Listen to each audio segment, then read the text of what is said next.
ఫ్రెండ్స్గా కలవచ్చు.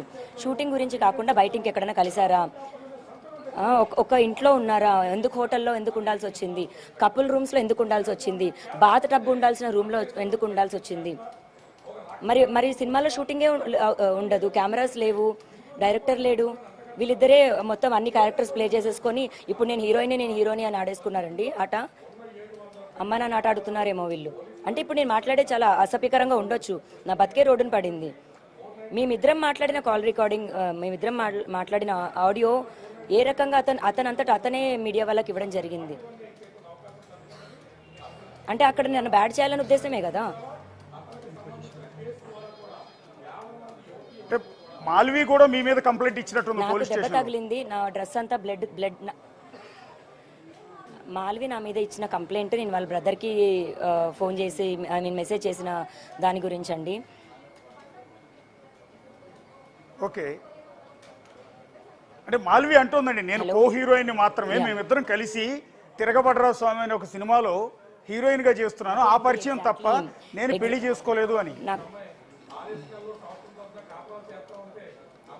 సరే అండి, వాళ్ళిద్దరి మధ్యలో ఇంకేమీ లేదు, జస్ట్ ఆవిడ తిరగబడ్డ స్వామి కో యాక్టర్ మాత్రమే అన్నదే ఉంటే నేను ఇదే మీడియా ముందు సాక్షిగా చెప్తున్నాను, తప్పు నాది అని ఆవిడ కాళ్ళు, రాజ్ తరుణ్ కాళ్ళు పట్టుకొని క్షమాపణ చెప్పేసి వెళ్ళిపోతాను.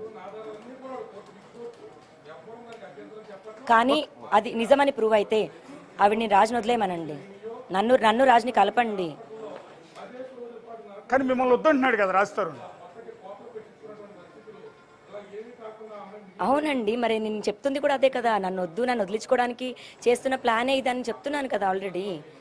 అంటే ఎందుకు వద్దు అనుకుంటున్నాడు? అమ్మాయి ఇంకొక అమ్మాయి వల్ల పడిపోవడం వల్ల వద్దు అని చెప్పడానికి కారణాలు చేస్తుంది అతను.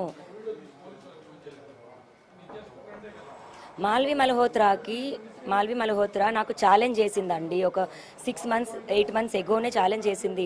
ఆ ఛాలెంజ్ చేసిన గొడవల్లోనే అది ఆడియో రికార్డింగ్, అది మేము అంతవరకు గొడవలు పడ్డాము ఆల్రెడీ. దయచేసి ఇంకా మేము గొడవలు ఇంకా రచ్చ పెద్దగా అయ్యేదాకా చేయొద్దు.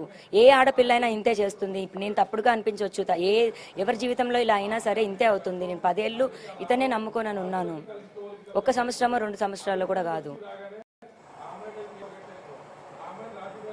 వాళ్ళ తమ్ముడికి మెసేజ్ చేస్తేనే ఆమె కంప్లైంట్ వరకు వెళ్ళిపోతే మరి నా మనిషిని తీసుకుంటే నేనేం చేయాలి? అంటే ఇప్పుడు చాలా మందికి వస్తున్న డౌట్ ఏంటంటే, ఒకవేళ రాజ్ తరుణ్ వద్దన్నా కూడా మీరు ఇప్పటికీ కావాలంటున్నారు అంటే అతని నుంచి ఏమైనా డబ్బులు ఎక్స్పెక్ట్ చేస్తున్నారా అన్న ప్రచారం జరుగుతుందండి. ఒకవేళ రాజ్ తరుణ్ ఏమైనా పెద్ద మనుషులు పంపి మీకు పరిహారం చెల్లిస్తాం. డబ్బులు రాజ్ తరుణ్ ఒక్క దగ్గర అయితే నేను ఏమంటున్నానంటే డబ్బులు రాజ్ తరుణ్ ఒక్కరి దగ్గరే ఉన్నాయండి. డబ్బులు రాజ్ తరుణ్ ఒక్కరి దగ్గరే ఉన్నాయండి. మాకున్న దాంట్లో పోనీ మేము బతకలేమా? రాజ్ తరుణ్ సినిమాలు ఎప్పుడు వచ్చిందండి? నేను రాజ్ తరుణ్ హీరో అయ్యాక లేను లైఫ్లో.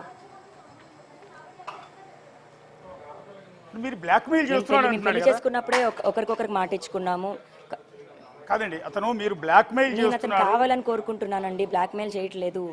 నేను పోరాడుతున్నానండి, బెదిరించట్లేదు, పోరాడుతున్నాను.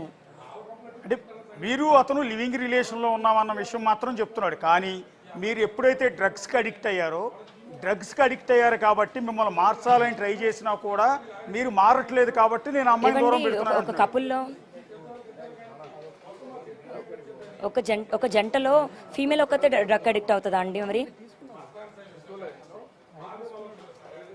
ఫీమేల్ ఒక్కతే డ్రగ్ అడిక్ట్ అవుతుందా అండి ఒక జంటలో?